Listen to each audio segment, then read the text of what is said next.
Bon, tu nous as parlé de Charles Gide, un grand promoteur de l'action coopérative, patron et ouvrier.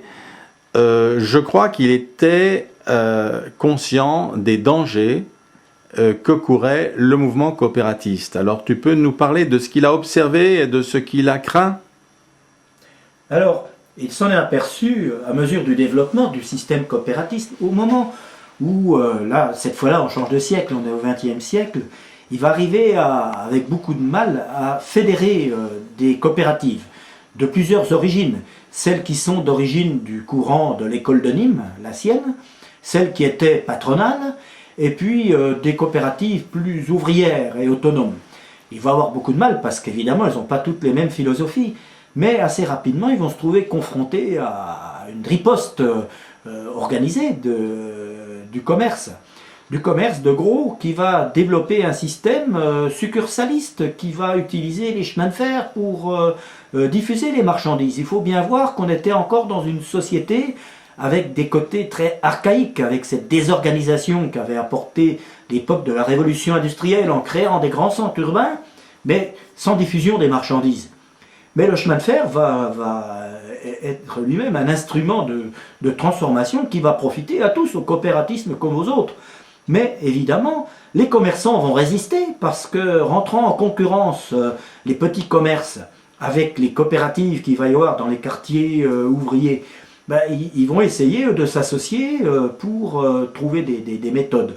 Et ils vont créer des magasins de gros, des sociétés succursalistes. Il ne faut pas oublier que le Second Empire est aussi l'apparition des grands magasins parisiens, hein, des grandes banques et tout cela.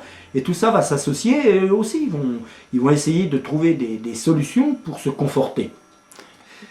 Est-ce qu'on peut dire qu'aujourd'hui, finalement, le poids très modeste des coop, par opposition aux hypermarchés, c'est un peu l'héritage de cette concurrence? Oui, parce que les systèmes des coop, elles ont été complètement lessivés par l'autre système concurrentiel. Parce qu'ils étaient capables d'offrir des bons produits, bons marchés, en offrant en plus des ristournes et des primes. Alors que le système coopératiste était fondé sur cela, on l'a vu avec le système de Rockdale, en fonction de ses achats, le coopérateur trouvait à la fin d'année une certaine somme d'argent qu'il pouvait placer sur un compte d'épargne. Mais les grands commerces ont trouvé une méthode en offrant des escomptes, des primes, des systèmes de cadeaux qui luttaient à armes égales et peut-être même à armes inégales, parce que le système coopératisme dépendant d'un système de bénévolat pour sa gestion, eux ils avaient un système législatif qui les soutenait. Il y a eu la lutte par exemple pour les patentes. Et à un moment donné, le système coopératiste s'est posé la question. Ils étaient en dehors des patentes, de par la loi. Mais ils ont été vigoureusement combattus sur cet aspect illicite. Et à un moment donné, ils ont décidé d'accepter de payer patente pour se retrouver à égalité et ne plus être contestés et combattus sur cet aspect de fiscalité. Après le docteur Muston, bon, qui était un homme de son temps, mais régional de l'étape si l'on veut, bon, faut voir Charles Gide, lui, le rayonnement qu'il a eu, il était national d'abord et international ensuite. Mais il faut se référer à certains de petits bouts de texte qui montrent finalement l'empreinte de sa profonde philosophie. La coopération veut autant que possible faire disparaître les maux, les injustices de ce monde, aider ceux qui ont un fardeau trop lourd à porter, rendre libres ceux qui sont opprimés, briser toutes les chaînes. Ça va loin tout de même. La coopération est du socialisme intelligent et pratique. Voilà ce qu'il disait.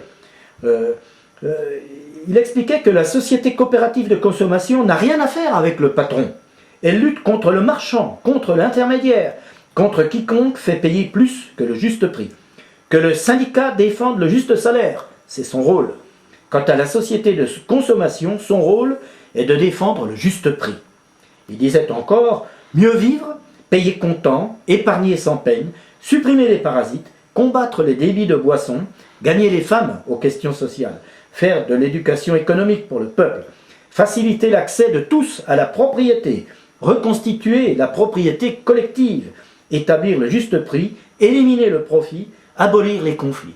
Voilà, ça c'est la vision de Charles Gide.